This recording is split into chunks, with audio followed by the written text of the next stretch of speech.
आज के समय पर जहां पॉप कल्चर में कई चीज़ों का दौर चल रहा है, जब सिनेमा के जरिए हम लगभग सब कुछ ही देख चुके हैं, फैमिली फ्रेंडली कंटेंट से लेकर अडल्ट कंटेंट तक, अलग तरह के कल्चर, रिलीजन, फैंटेसी, इमेजिनेशन जब मार्केट में बिखरी पड़ी है, कंपनी और क्रिएटर्स तुम्हें उस कंटेंट को बेच रहे हैं और तुम सेलेक्टेड कंटेंट को कंज्यूम भी कर रहे हो। बट एक जॉनरा ऐसा आता है जिसे देखते वक्त हम दिमाग से तो नहीं ही सोच रहे होते हैं, और वो कंटेंट है सेक्स।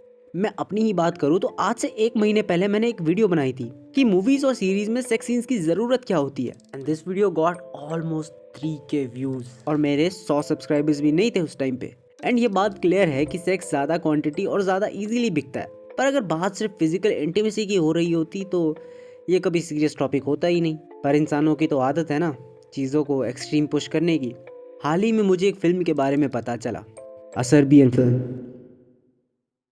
कहानी की शुरुआत ही एक अजीब सीन से होती है जहां एक बच्चे को दिखाया जाता है जो पॉर्न देख रहा होता है। कहानी अनफोल्ड होती है तो हमें पता चलता है कि पॉर्न में वो मेल पॉर्न स्टार उस लड़के का पिता है। फिर हमें जानने को मिलता है कि मिलोस नाम का यह शख्स एक एक्स पॉर्न स्टार रह चुका है, और ऐसा वैसा नहीं बल्कि एक नामी चेहरा भी होता है।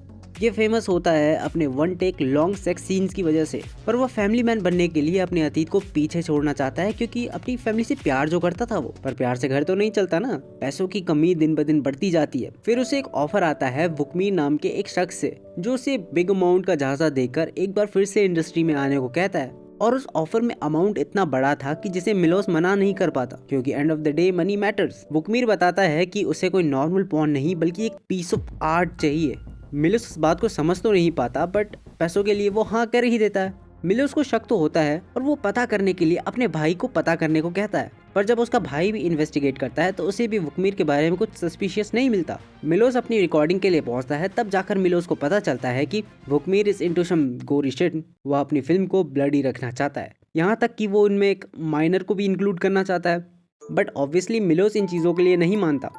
वुकमीर उसे समझाने की कोशिश करता है कि यही आजकल मार्केट में सबसे ज्यादा डिमांड में है। मिलोस को विजुअल रिप्रेजेंटेशन देने के लिए वो एक वीडियो प्ले करता है जिसमें एक डॉक्टर को दिखाया जाता है जो कि एक प्रेग्नेंट लेडी की डिलीवरी कर रहा होता है। वीडियो में दिखाया जाता है कि वह डॉक्टर बच्चे की डिलीवरी करते ही उसको सेक्सुअली असॉल्ट करता है। मिलोस इस सीन से बहुत ही डिस्टर्ब हो जाता है और वहाँ से सब छोड़कर निकलने ही लगता है, बट घर जाते वक्त मिलोस थोड़ा सा पैरानॉइड सा बिहेव करने लगता है। तभी हमें वहाँ वुकमीर की टीम की एक डॉक्टर देखने को मिलती है और फिर मिलोस बेहोश हो जाता है। फेड आउट के बाद हमें पता चलता है कि 3 दिन बीत चुके हैं। एक्चुअल में वुकमीर ने मिलोस की ड्रिंक में एक ड्रग जो कि वाइग्रा होता है बुल्स के लिए, वो मिला दिया था। जब मिलोस उठता है तो उसके घर पर उसकी फैमिली नहीं मिलती, जिस बात से परेशान होकर मिलोस फिर से वुकमीर के प्लेस पे जाता है जहां उसे कुछ कैमरा फुटेजेस देखने को मिलती है, जिससे पता चलता है कि वुकमीर उसे थोड़े थोड़े अमाउंट में ड्रग दे ही रहा था, जिसकी आगोश में आकर ही killed his co-actress while shooting a video.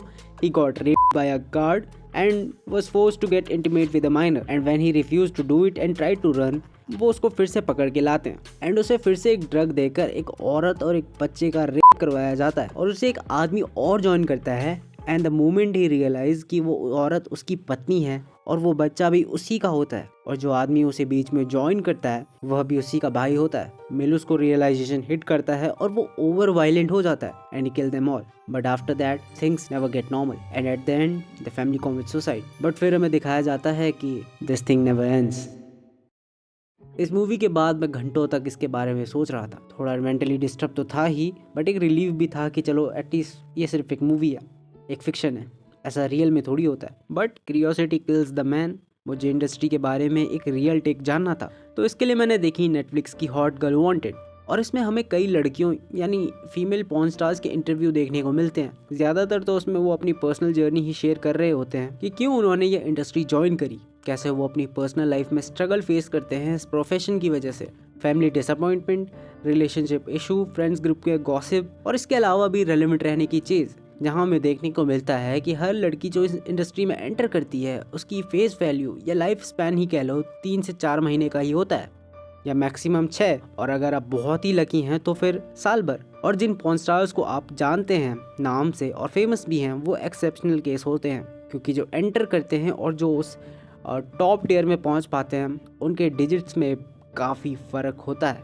But काम और पैसा भी ज़रूरी है, क्योंकि अब जब फ्रेश फेस होते हो तो आपको कई वीडियोस में फीचर करने का ऑफर आता है, बट एक टाइम के बाद आप पुराने ही हो जाते हो। और फिर अपनी रेलेवेंसी को और पैसों की कमी को दूर करने के लिए लोग चीज़ों को एक्सट्रीम पुश करने से पीछे नहीं हटेंगे, जो कि कभी कभार बहुत हद तक डीह्यूमनाइजिंग भी हो जाता है। बॉन्डेज जैसी वीडियोस जहां पर इन्हें टाइप किया जाता है और कई बार ओवरली पुश किया जाता है। और फेशियल एब्यूज जैसे जॉनरास भी होते हैं जिनमें उन्हें शेम किया जाता है, like spitting on their face, abusing them, slapping them and going deep. और अगर वॉमिट हो जाए तो इट्स अ गुड थिंग। उसके अलावा ड्रग यूजेस और बहुत सी डार्क रियलिटीज़ होती है, और कई बार कई लड़कियां माइनर्स भी होती है। एंड अगर आप कुछ आर्टिकल्स भी पढ़ लोगे तो इट्स अ हेल।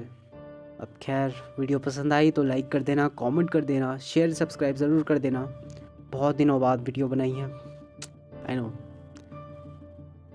डैम। ये इंटरनेट सस्ता हुआ है तब से मैं बहुत कुछ देखने लगा। खैर, गुड बाय।